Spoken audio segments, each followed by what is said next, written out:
Indian penal code section 153 में promoting enmity between different group of ground of religion race place birth of residence.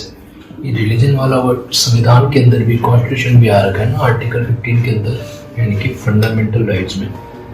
Article 15 में religion race caste sex place of birth 5 के आधार पर अपन क्या नहीं कर सकते, किसी भी तरह का जो है अनइक्वलिटी नहीं कर सकते, भेदभाव नहीं करना है।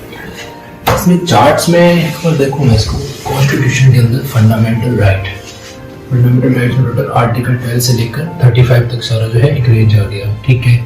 इक्वलिटी, फ्रीडम, एक्सप्लॉइटेशन, रिलीजन,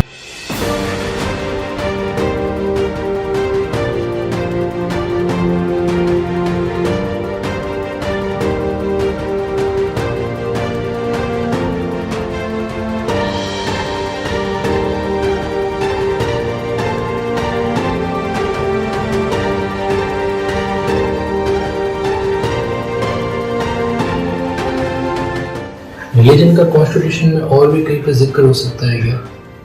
तो कॉन्स्टिट्यूशन में बाद में आता हूँ। एक बार इंडियन पिनल कोड में रिलीजन वाले ऑफेंस है, यहाँ से अपन इंडियन पिनल कोड में सेक्शन हमारे पास में 293 से लेकर 295 और 298 तक, यानी कि ये वाला जो सेगमेंट यहाँ पर मेरे पास में किससे संबंधित हो जाएगा? रिलीजन के कैटेगरी से राइट। किसी भी धर्म का अपमान नहीं करना, ओके, धर्म का अपमान हो जाएगा अगर अपने किसी को धार्मिक विश्वासों का अपमान करने की बात आ जाएगी, या फिर किसी रिलीजियस असेंबली को क्या करना, डिस्टर्ब करना, जो बुरियल प्लेसेस है वहाँ पर ट्रेसपास करना, और वर्ड्स वगैरह के माध्यम से जो है रिलीजियस फीलिंग को हर्ट करना। तो 295, 295A, 296, 297, 298 got it, okay. Religious offence में यानी कि सेक्शन 153A डबल आईपीसी को मैं कनेक्ट कर सकता हूँ कॉन्स्टिट्यूशन के फंडामेंटल राइट से। फंडामेंटल राइट में आर्टिकल 12 के अंदर हमारे सामने स्टेट का डेफिनेशन है, आर्टिकल 13 के अंदर जो है जुडिशियल रिव्यू का प्रिंसिपल भी आएगा, और कोई भी लॉ जो इनकंसिस्टेंट है उसको अवॉइड करता है। 14 के अंदर इक्वलिटी है, ओके। 15 में डिटर्मिनेशन जो है रिलीजन, सेक्स, कास्ट के आधार पर नहीं कर सकते। 16 में पब्लिक एम्प्लॉयमेंट के अंदर कोई डिस्क्रिमिनेशन नहीं होना चाहिए, सिविलिटी में अनटचेबिलिटी है, ओके। 18 के अंदर अबोलिशन ऑफ टाइटल है। फ्रीडम के अंदर 19 के अंदर अलग अलग तरह का फ्रीडम दे रखा है, A B C D E F और G। F क्लॉज इसका डिलीट हो रखा है, ठीक है।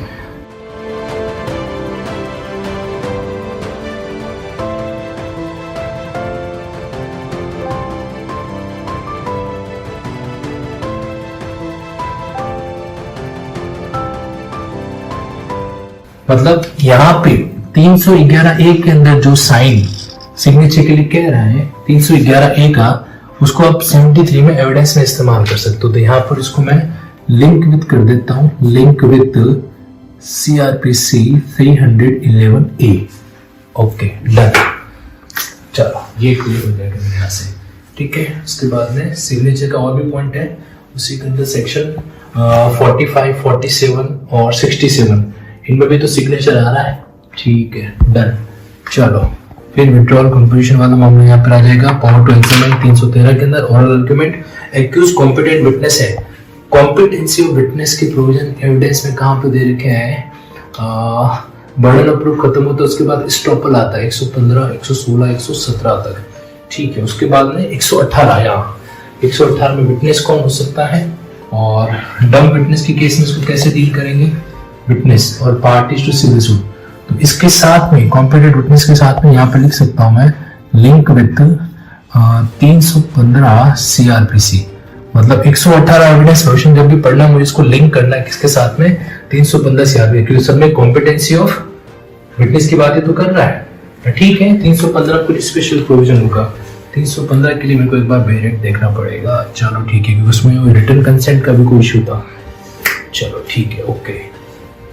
तो एक बार 315 कंप्लीट करते हैं, उसके बाद वापस से बैठूंगा मैं, ठीक है, ओके। CRPC की प्रोविजन है, अभी आपको मुझे 57 जो है देखना है।